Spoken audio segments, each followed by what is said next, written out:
Good morning and welcome. My name is Praphul. I am a professor at Atria University and I also lead the Center of Excellence in Artificial Intelligence and Distributed Technologies. Today it is my honor to have Professor Narahari with me, who was my PhD guide and has helped me immensely during my career. He's at a stage in his career where he's moving on from his long and illustrated research career to do more interesting things in life, I guess.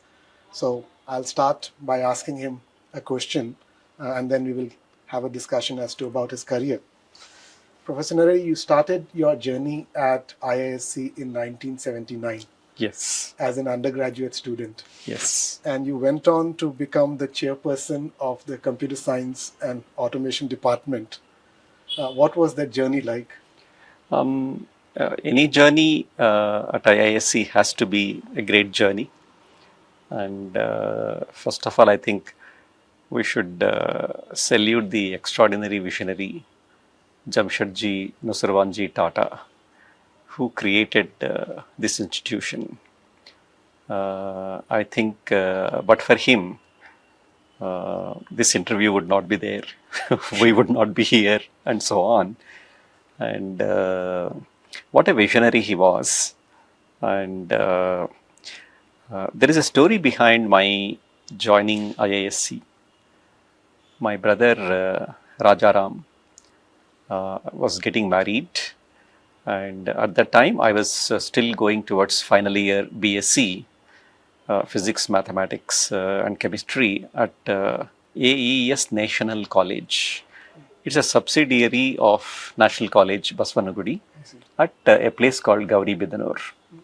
So I was in the final year, and the would-be father-in-law of my brother, his name is Shri Anantarao. He was talking to me during the wedding. What are you doing? I said, I'm in my final year BSc. He asked me, what are you going to do next? I was always excited about becoming a mathematics lecturer in my own college. I said, I will apply for MSc Mathematics in Central College, Bengaluru. And I think I will get a seat. And I will do my MSc Mathematics and apply for a lecturer position in AES National College. Then Shri Anantarao ji, he told me, I think you should also look at other options. And I will tell you other options. He told me about Indian Institutes of Technology. Remarkably, I had not heard about IITs, even though I was in final year BSc. He also told me about this institute called Tata Institute, Indian Institute of Science. He said they have an excellent BE program, 3-year BE program, which is a post-BSc program. Why don't you apply? So I ended up applying to IIT Madras MSc Mathematics and also IISc BE program in the Department of Electrical Communication Engineering. And as luck would have it, I got admission to both the programs. And deciding between IISc and IIT was very easy because Bengaluru is closer to Gauri Bidnur than Chennai. There was no other consideration. So I think I ended up joining the BE program here. I had a wonderful 3 years as a BE student in the Department of ECE, 1982. And then 1982, I joined the ME program in School of Automation. Ours was the last batch which escaped GATE exam. The GATE exam was introduced in 1983. So we didn't have to write the GATE exam. We only had to write an entrance examination. We only had to write an entrance examination for getting admission into the ME program here. And so that's how it happened. So 82, I joined here as an ME student. Right. And then I think I should also tell you that in 1983 we had to choose our project guide. And I had chosen Professor E.V. Krishnamurthy as a project guide. And Professor Vishwanatham just then came back on a sabbatical. He was on a sabbatical in the United States, and he came back, and he was working on a very exciting topic called flexible manufacturing systems, where he was looking at performance modeling, stochastic modeling issues, and so on. Fortunately for me, Professor E.V. Krishnamurthy left the institute. And I had to look for an advisor. And I went to Professor Vishwanatham's office. It was a big office. And then he said, what's up? So then I said, I want to do my ME project with you. Oh, I see. So can you work on flexible manufacturing systems? He asked me. So then I said, I will be happy to work on it as long as there is some mathematics involved.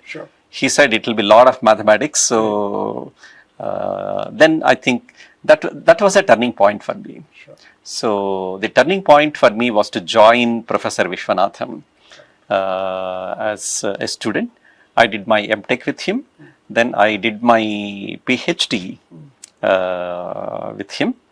And then it turned out that by the time I finished my PhD, it also happened that I could join the department immediately as a lecturer, faculty, and then I became an assistant professor.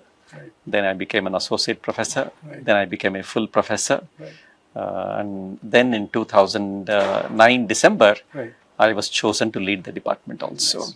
I think that's how the journey went. So from 1979 to 2024, yes, right, 45 years. Is IISc home or office? It's both. It's both for me. So I got married in 1988. 1988. So 79 to 88, it was certainly home because I was in the IISc hostels.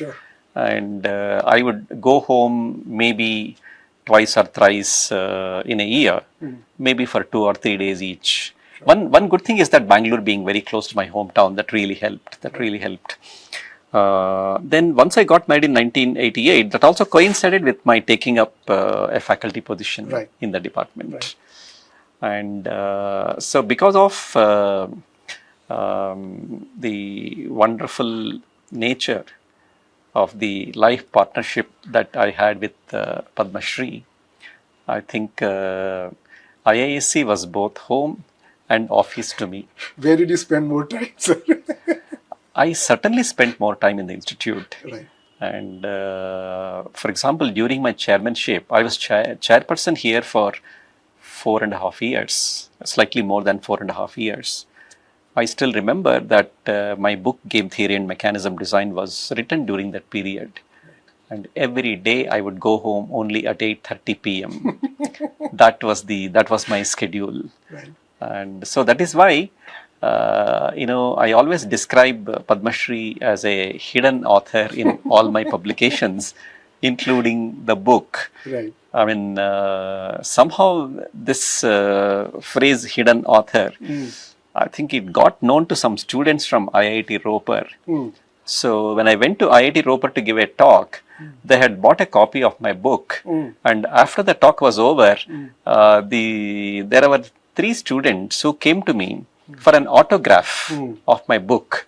And once I signed, they promptly went to Padma Shri, who was also accompanying me. They said, "Madam, you should also sign."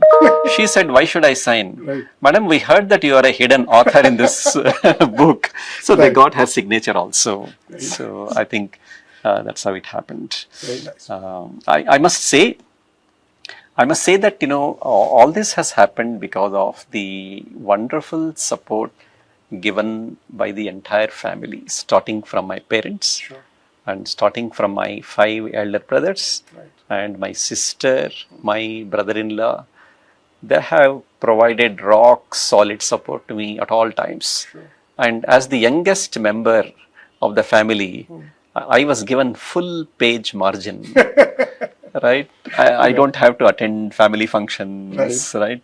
And I'm given concessions for everything. So I think that contributed in a mighty way. I'm sure. So you played so many roles at IISc, right? Yes. You were the chairman of the CSA department. Of course, you were a professor who continued to teach and do research.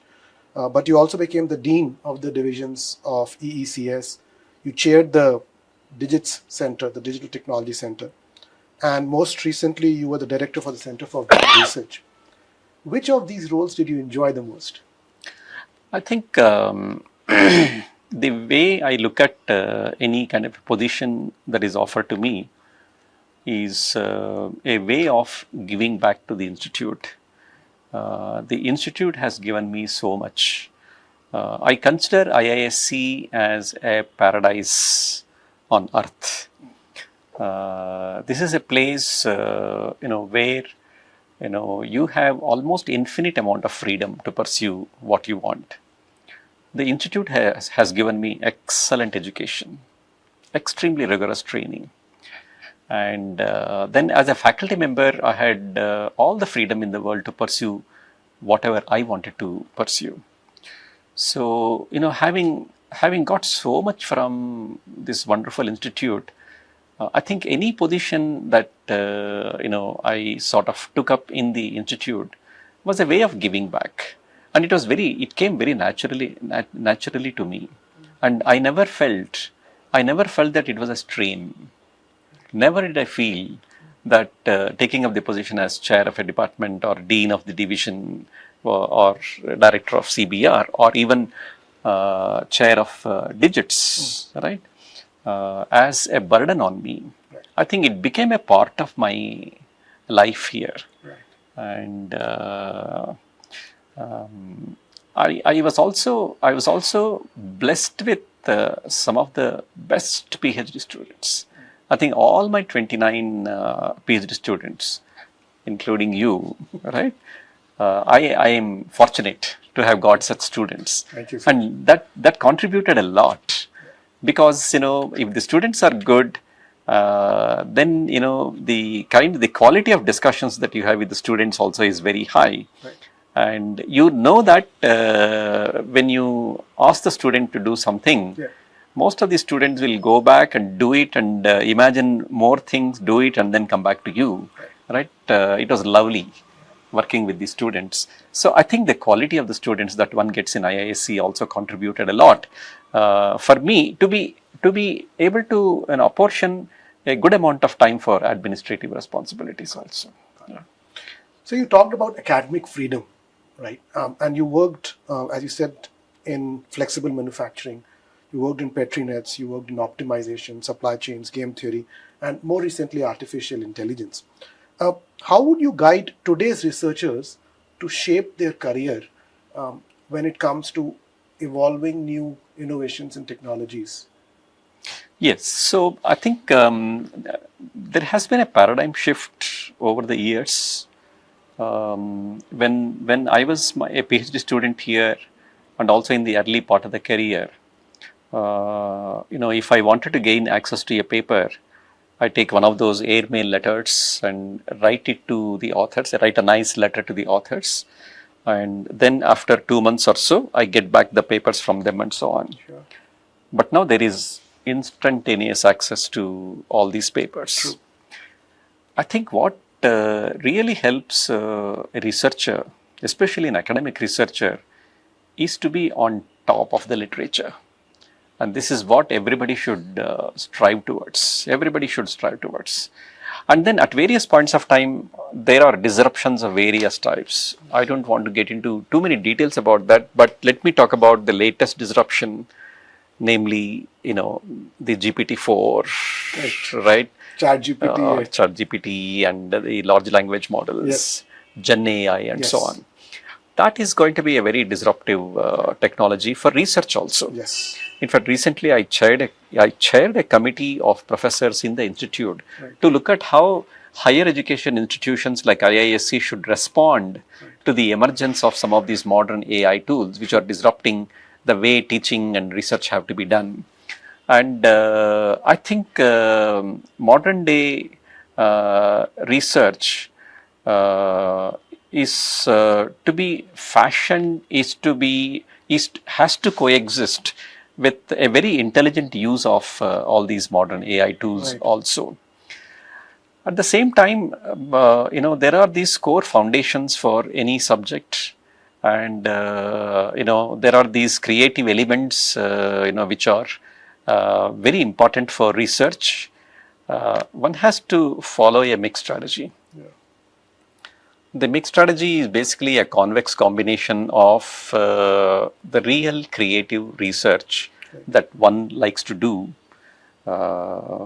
perhaps using paper and pencil. That should continue. These are the rock solid foundations on which you will be able to maybe prove theorems, lemmas, and so on. At the same time, you can fast track many of these things with a smart use of some of these modern AI tools. I have recently found that if you want to do a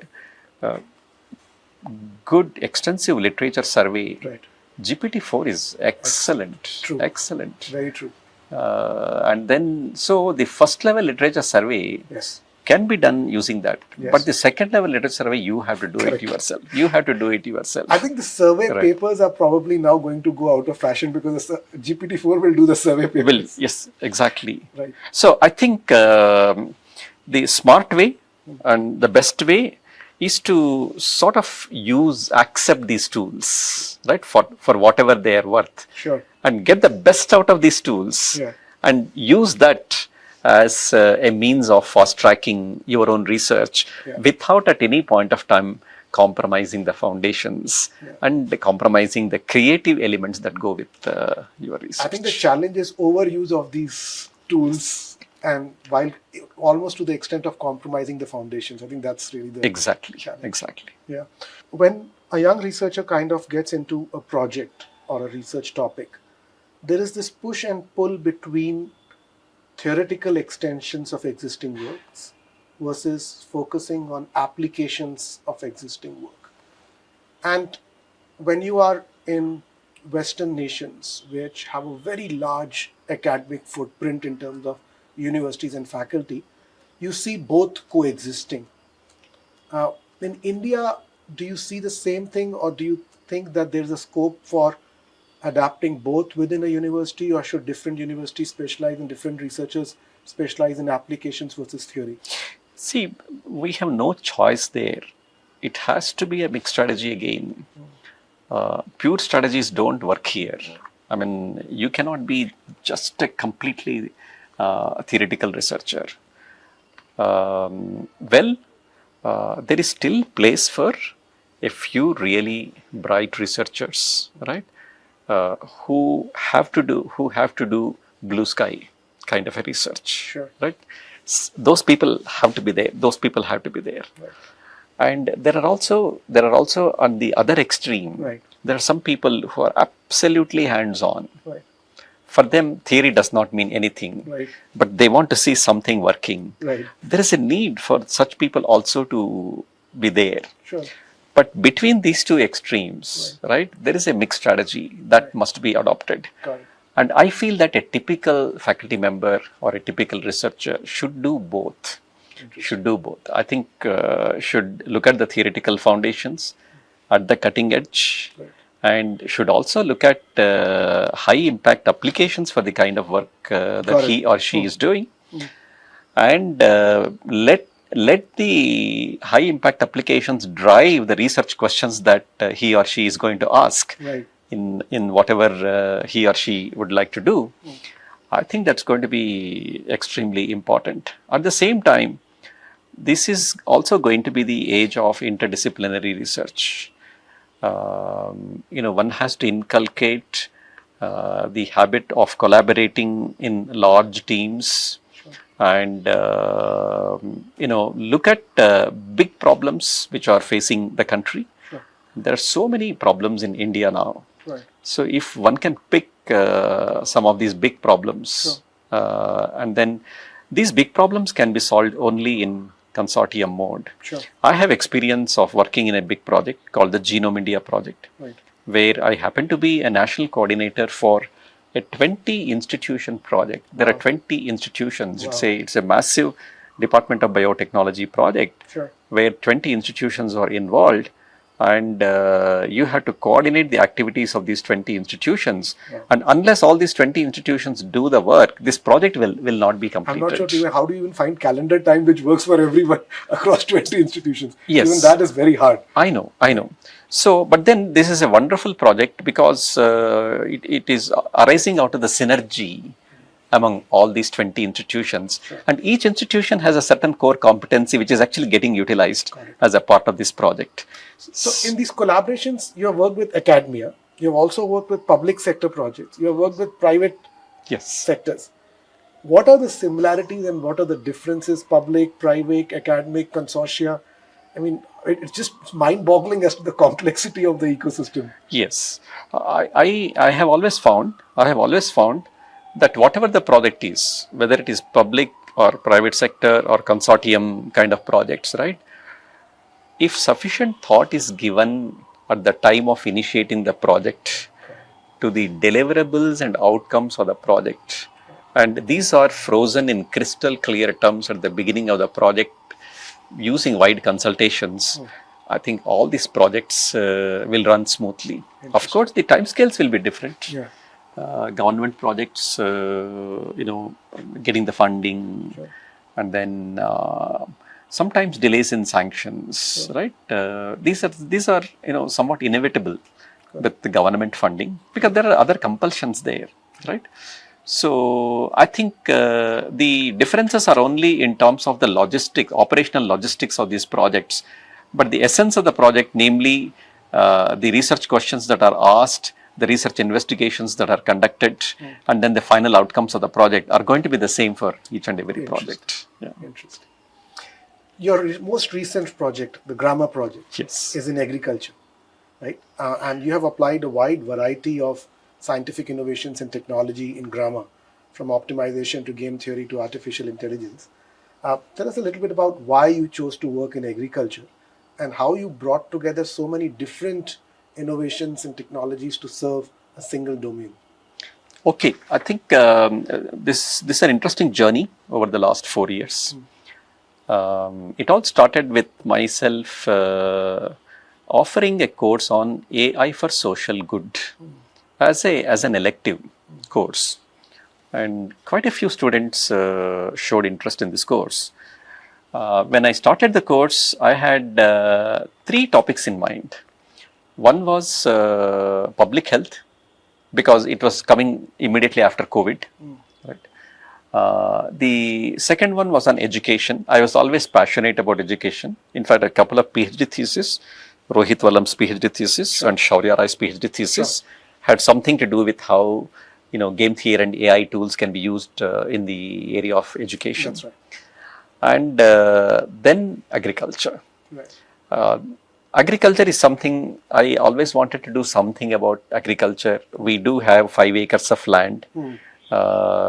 So I'm somewhat familiar with how agriculture is done. Right. I also interact with quite a few farmers and so on. I see. So that desire was there to do something for agriculture. Right. But then this AI for social good course gave an excellent platform. Right. And it turned out that the way the course evolved, agriculture sort of overshadowed public health and education. Interesting. Right? Do you think that's an India phenomenon? I think I ended up calling more people on agriculture to give talks because the course itself, right? I invited lots of people. I see. Right? And for example, Professor Milind Tambe gave a talk, and he again focused on agriculture there and so on. So I think it turned out to be the sort of I would say the center of gravity for this course. Got it. So then I think when I was offering the course, there was a chance meeting that was arranged by Mr. Ramana, one of my good friends. And Ramana himself was interested in agriculture. He got me interested in some agriculture related problems. I see. And we started discussing some problems because he was interested in how the notion of anti-fragility can be introduced in the domain of agriculture. Very interesting. Agriculture. And there was a chance meeting that he arranged with the Dr. PVS Surya Kumar, Deputy Managing Director of NABARD. I see. And I think that was a turning point. That was a turning point. I think I made a presentation to NABARD on what could be done for Indian agriculture using my expertise here. And first time when I gave the presentation, I don't think NABARD was that much impressed. They were not exactly impressed. Probably the feeling was, what will this professor do for a grand challenge problem like Indian agriculture? But then I was, thanks to Dr. Surya Kumar, I got one more opportunity of giving a presentation to NABARD higher level management. And as luck would have it, luck is very important in all of these things. I think a 15-minute session I was supposed to give became a 45-minute session, and NABARD was kind enough to sanction a project on agriculture. But the story does not end there. In my over-eagerness, I had actually proposed quite a few things without even thinking whether I would be able to deliver those things. So I had to put together a team. Fortunately, I had 2 project assistants who were captives. They had to work on whatever they were told to work on. Then, there was one MTech project student, Someshwar, from an agricultural family. He got interested. And then I think there were 2 big breakthroughs. One, Inavamshi, who had just finished his master's from NYU, got interested. And then I was able to attract Mayank Ratan Bhardwaj, PhD student, to also work on this by telling him that his PhD thesis can be completed in the next 2 years if he worked on agriculture. And I think he fell into the trap. And then I think next year, when I really needed at least 5 or 6 more people to work on this project, then I announced, when I announced the projects, what I did was to introduce the prefix deep learning based in front of each and every project. I said deep learning based crop recommendation, deep learning based crop planning, deep learning based crop price prediction. And then I think a very large number of MTech project students wanted to work with me. So that way I think the students also got interested in this area. And I think the realization came. So NABARD provided the opportunity, and then every opportunity will throw up some surprises. And here I realized that both game theory and AI techniques can be used to good use. Right? All that you have to do is to sort of think about the problem, apply your mind, and then not theorize too much. We also did some field studies. Go to the field, talk to the farmers, talk to the stakeholders. Then these problems will automatically suggest themselves. So now Grama is a very nice suite of building blocks. And at the end of it, we also ended developing a computational platform for agriculture data analytics. So I think it has turned out to be a very interesting journey. And in the process, we were also able to get some good publications out. Mayank got his PhD thesis. Something like 10 to 12 MTech project students, got their projects done. I currently have another 5 MTech project students, working on agriculture-related topics. So it was a very interesting journey. But this journey from the lab to the field and to actually getting something on the ground, it's a very tough journey. It's a very tough job. It's completely new to me, and I must thank Bharat Electronics. But for Bharat Electronics, we would not have gone all the way. I think we did all the field visits and so on, and then we got motivated to work on some problems, right? But then we had to implement something on the ground to show that whatever we are doing, whatever algorithms we have developed, indeed are effective. So I think the team led by Shobha Rani, Ravish Kumar from Bharat Electronics, I think that was a game changer for us. Because they were willing to work with us. They were willing to come for the field visits. They were willing to convince the farmers, which we were not able to do. They were able to bundle other IT services along with whatever we were proposing in order to attract the farmer cooperatives and also the farmers. And finally, the pilot experiment was done. Right? Sir, I also know that you work closely with various government departments. Yes. What do you think the government should be doing to make this journey from the lab to the field to actual impact on the ground easier? Yes, I think government can do a lot. And I must say that whether it is the Karnataka state government or the government of India, they're already doing a lot in all these areas, including agriculture. Sure. For example, the Ministry of Education has a mega scheme where they are going to support in a massive way agriculture, smart cities, and healthcare. Got it. Whichever consortium is going to work on agriculture, perhaps will get about 500 crores over the next 5 years to do something very meaningful in the context of Indian agriculture.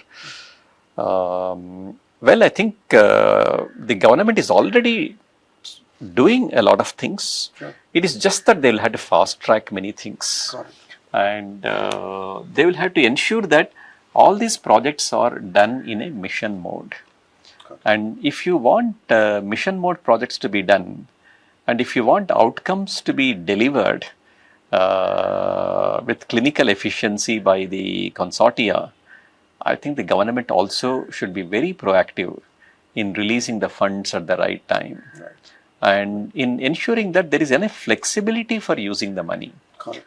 I think once the government can do extreme due diligence in choosing the consortium, Sure. in choosing the consortium partners, Right. in choosing the best teams to work on this. Right. Once the best teams have been chosen, Right. there should be 100% trust that this team will deliver. Got it. And the consortium should be empowered to use the money in the best possible way. And I know that consortia are responsible. They know how best. This is all public money, so consortia are fully aware of that.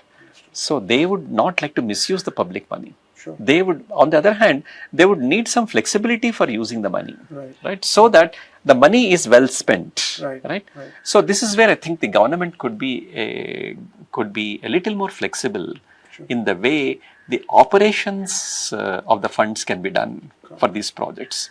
Of course, government will have its own compulsions. Right. They have to go by their own sort of ground rules and best practices. Sure. But this is one area where I think if they can empower the consortia fully, things will change quite a lot. Got it. So we talked about your role in academia, of course, your role in working with public sector units, in working with government, right? And I think this research ecosystem is now starting to take steam in India with all the kind of ducks lining up in a row. And we're sitting in Bengaluru, which is the startup capital of India. What do you think is a way to kind of weave together the startups in this growing collaboration between academia and government? See, again, startups have a very important role to play. The government is aware of this, and academic institutions are also becoming increasingly aware of this. So, for example, if you look at how IISc was viewing startups 20 years back, Right. to how IISc is viewing startups now, there is a sea change. I see. And everybody now realizes that startups are an inseparable and in fact a very valuable part of the entire ecosystem that will deliver solutions Right. to the nation. So that is one big change. Startups have become a very legitimate entity, a recognized partner Right. in nation building, Right. right? I think that has really happened. Having said that, I think there has to be both on the industry side and on the startup side. I think the academic institutions have to be more proactive, right? The industries also have to be more proactive, and they have fantastic models to learn from. I think there are many verticals in the United States where I think there is extreme collaboration, extreme synergy between the academia and industry. That's true. Look at those best practices and see how best they can be followed here. Right. And so while there is a welcome change, this welcome change has to be fast tracked. And I think in the next 5 years, there should be a complete realignment of all these forces in a way that the nation will progress. And what does next 5 years look for you as you move on to the next stage after spending 45 years at IISc? Next 5 years, so I'm all set to complete my 50 years by 2029. Right. It's in some sense business as usual. Right. I continue to teach. I will be teaching one course in August and one course in January, perhaps co-teach the courses. Sure. I will continue to take MTech project students. Sure. I will continue to take research projects, right? So I will continue to be sort of competing with the best young faculty members in CSA, right? Yeah. For writing research papers and for working on exciting problems and so on. That will certainly continue. Sure. Because of this interesting journey I had in agriculture in the last 3.5 years, I have just started putting together a research monograph, nice. which is going to be titled as Algorithmic Agriculture. Nice. So nice. I'm looking forward to completing this research monograph in about 1.5 years or so. That's one thing. And there are many other aspects to it. I am also part of several national committees. And I have found that this is another way of serving the institute and also the nation. So I represent the institute on these committees. Sure. So I am serving the institute. And then many of these committees are doing a lot of service to the nation. So I'm able to contribute my little thing to the nation also. Yes. And that is also going to take up a substantial amount of time. And in everybody's life, there are many things that you will postpone, right, to your post-retirement. So like any other person, I have also postponed a lot of things that I want to do after retirement. Sure. So there is a big pile of things that I would like to do. Right. I think the most important thing is we have a family trust. Sure. And this is a family trust for social good. So what we want to do is, so we want to adopt some villages and see how we will be able to improve the levels of education, the levels of ethical ways of spending life, and looking at cultural aspects, and looking at the more important aspect of life. So this is where again I would be able to spend a lot of my time. So I'm absolutely looking forward to the next 5 years and beyond. And so we wish you all the best. And we thank you for all the contributions. I personally thank you for the guidance that you provided me. But thank you for your contributions to the institute, to the country, and to all the PhD students and the master students who worked under you, to the students that you taught. And we look forward to your contributions and wish you best of luck to clear all the pile up of stuff that you have created over the last 5 years. Thank you, sir. Yeah, thank you, Praphul. And before we close, I must thank so many people. Sure. First of all, of course, I should thank you for the interview today. I should thank Geetanjali for arranging everything. I should thank Selvam for shooting the interview. But more importantly, I think, I must thank the IISc ecosystem. I must thank the computer science and automation ecosystem, both IISc and CSA, and before that ECE, right? And of course the division of ECS.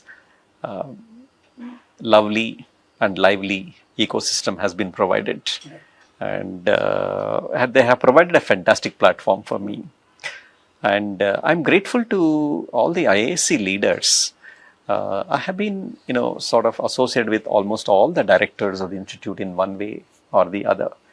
So I don't want to name all the directors, but I would like to thank all the directors of the institute for providing me all the opportunities and so on. I would like to thank all the chairpersons of Computer Science and Automation Department. I think I have worked with almost all of them, starting from Professor Dikshitulu, Professor I.G. Sharma, all the way up to Professor Vinod Ganapati. I think I would like to thank all of them without exception. They have been extremely, extremely supportive of me. I have to thank my guide, friend and philosopher, that is Professor Vishwanathan. He is everything to me. He is the one who has shaped my career from my second year ME onwards. I must thank him for everything that he has done. And I have had many distinguished mentors. Again, I don't want to name them. Quite a few mentors. And I would, both in India and also abroad, I would like to thank all my mentors. I would like to thank all my wonderful colleagues at the Computer Science and Automation Department, and including the staff members in the CSA office and so on. And I would like to thank all my classmates, friends and alumni of CSA who have showered their love on me at all points of time. And there have been many secrets of my success in IISc. First and foremost, my 29 PhD students. I would like to thank all of them. They are the major secret of my success in IISc. And then my MSc Engineering and MTech research students, my MTech project students, and my BTech project students, my project assistants, research engineers, postdocs, then interns, and I think there are just too many people to thank. And of course, from the family side, fantastic Yadati family. That is from my side. Fantastic Kalkur family from Padma Shree's side. And I have to thank, of course, my immediate family. Of course, extended family have done so much for me. Immediate family, meaning Naganand, my son, right, who has been very supportive. And of course, Padma Shri, who is everything to me. The hidden author in all my publications. And I think finally I would like to thank my father and mother, because of whom I'm here, right? And they're the ones who have given me the samskara, and they're the ones who have shaped me, right? So when I think about my father and mother, I always remember this fantastic poem written by Kalidasa, Vagartha viva sampruktav, Vagartha pratipattaye, Jagataha pitarav vande, Parvati Parameshwara. They're like Parvati and Parameshwara. They're everything for me. And I think with that, I think this has been a wonderful opportunity provided by the Institute for expressing some thoughts. Thank you so much again for this lovely interview. Thank you.